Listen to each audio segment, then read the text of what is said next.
Hi, we're here today, Peanut and Armadillo, and we're going to talk about the film Tin Cup. And what we're going to discuss is what are some of the key mental skills the golfer needs to be successful. And talk about Roy, who's the main character in the film, who we see progressing through his golf game and through developing psychological skills that improve throughout the film. And then we're going to touch briefly on this concept of going for it versus playing it safe in sports, particularly in the sport of golf. So, Peanut. So, some of the mental skills. I mean, positive self-talk, relaxation, images. Tell me, do you think Roy displays any of these? He does as the film goes along. We see him in his golf game using visualization, like setting up some things out in the field. He's going to try to hit, and he's got to be like, I got to hit that, and then when he gets to the game, he hits what he wants to hit. So he goes.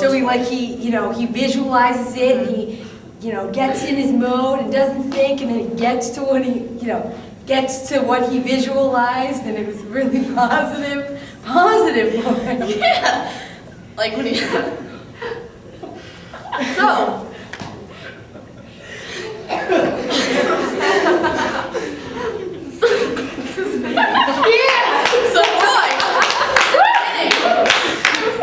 Roy, in the beginning, he goes for it, everything, right? Yeah. He never holds back.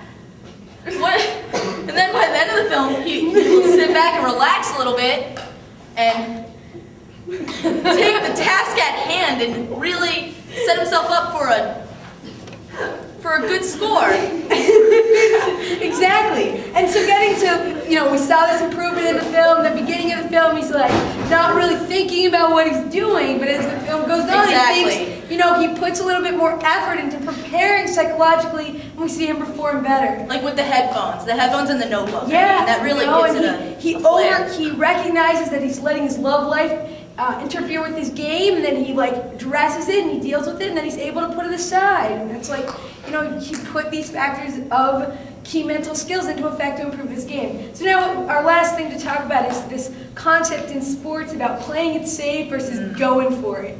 And you see this in direct effect in the film because he's ahead and he's gonna win, but instead of just playing it safe and possibly winning the match, which is ideally, what you think you want someone to do, he wants to do the best anyone's ever done in the course, and he fails at it. That's true, but a key contributor to helping prepare is Romeo. He's the one who tells him, hey, you gotta play it safe. And for once, at the end of the movie, he listens.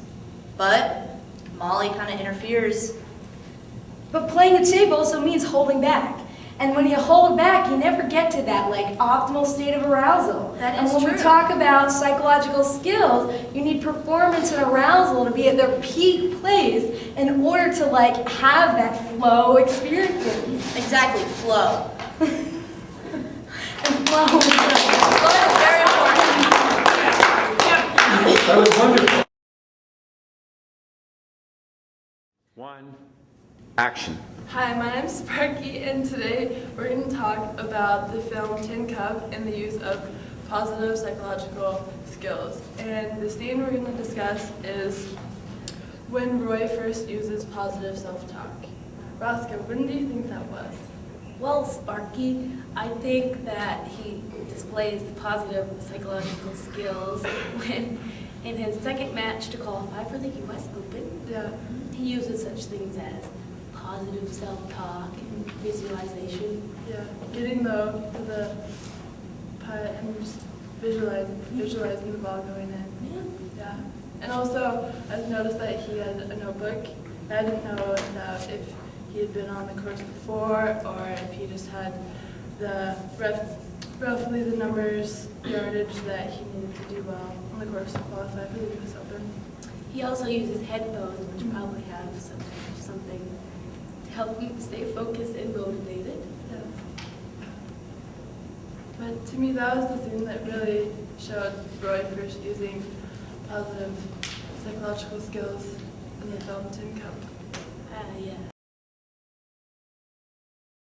Hi, I'm Milo, and I'm here with our friend Fuzzy to discuss the movie Tin Cup starring Kevin Costner. Is that right? In any case, we're talking about the sports psychologist, the aspects of sports psychology and the ramifications of certain aspects of each player's personality as communicated through the movie Tin Cup. We're specifically interested in focusing on the importance of what sports psychologists call emotional self-regulation, or ESR, particularly in the sport of golf, and how the main character, Roy's ESR progressed from the beginning of the movie towards the end. Well, when we first see Roy, he's a drunk driving range instructor at this little cheap driving range, and we hear that he has lost his career in golf because he kept going for it rather than playing it safe in the game of golf. And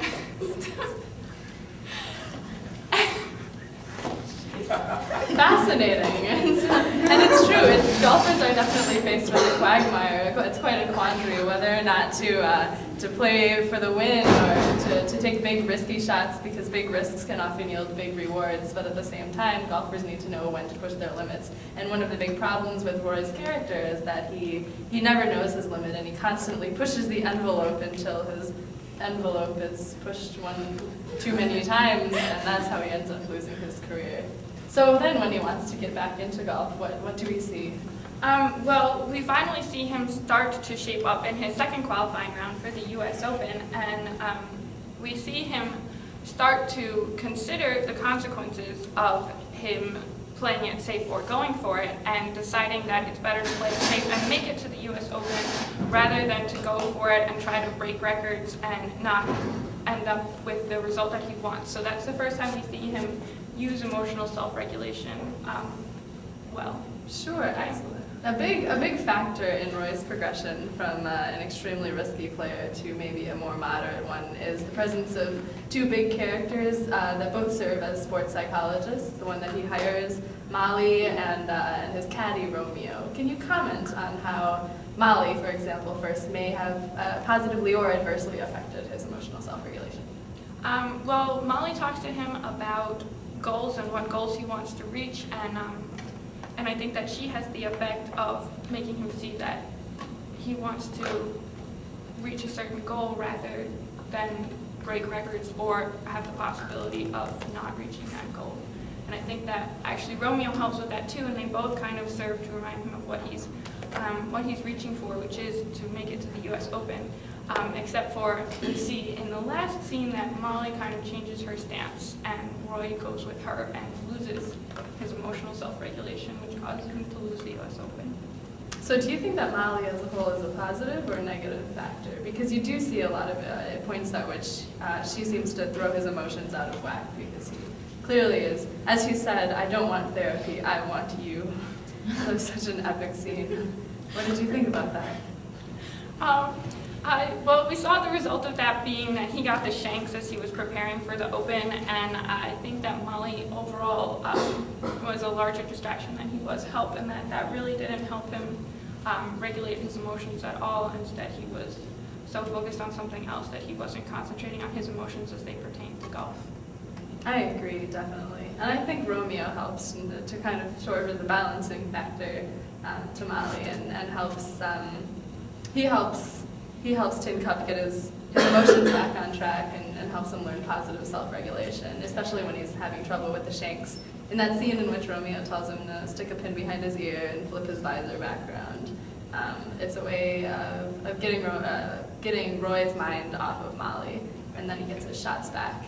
I agree, and I think that Romeo is a good grounding factor the whole time, because he's the one who's constantly reminding Roy that he wants to, during the game, that he wants to win or make it to the Open rather than break a record. And though Roy doesn't always listen to him, Romeo is constantly the one saying that.